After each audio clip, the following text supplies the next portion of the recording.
Mga kapuso, bago sa saksi, iba't ibang uri ng paputok ang natagpuan sa isang bahay na nasunog sa Barangay Paltok, Quezon City. At bukod dyan, nagkasunog din sa ilang bahagi ng Metro Manila sa nakalipas na 24 oras. Saksi, si Katrina Son. Nabalot ng makapal na usok ang bahay na ito sa sunog na sumiklab sa Barangay Paltok, Quezon City bago mag-alas 12 ng tanghali kanina. Ang mga residente nakarinig daw ng putukan at nakitang nasusunog na ang bahay. Ayun, nagsiputukan, nagtakbuhan kaagad kami dyan kasi amoy sunog na, amoy pulbura na eh.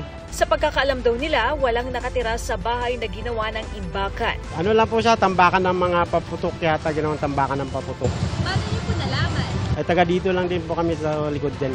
12:25 nang ideklarang fire out ang sunog na umabot sa first alarm. Iba't ibang klaseng paputok ang nakita sa loob. May nakuha pong mga pikulo, sila admin nandun sa loob. Hanggang ngayon, nagpuputukan pa nga doon sa loob yung mga pikulo. Bali pagdating ko kasi, nagpuputukan na eh. Sa inisyal na investigasyon ng BFP, nagmula ang sunog sa unang palapag. Pag-apula po ng sunog, nung narinig po namin mga nagpuputukan, doon lang po kami nag-konting kalma lang at inilam kung ano yung nilalaman ng bahay. Pero meron po kami na nakita mga nakaimbak na konti paputok. Wala pang pahayag ang may-ari ng bahay. Muli po, ipinapaalala ng Bureau of Fire Protection ang pagpapatok, pag-imbak, pagbili at paggamit ay talagang ipinagbabawal ng Bureau of Fire Protection. Para sa GMA Integrated News, Katrina Son, ang inyong saksi.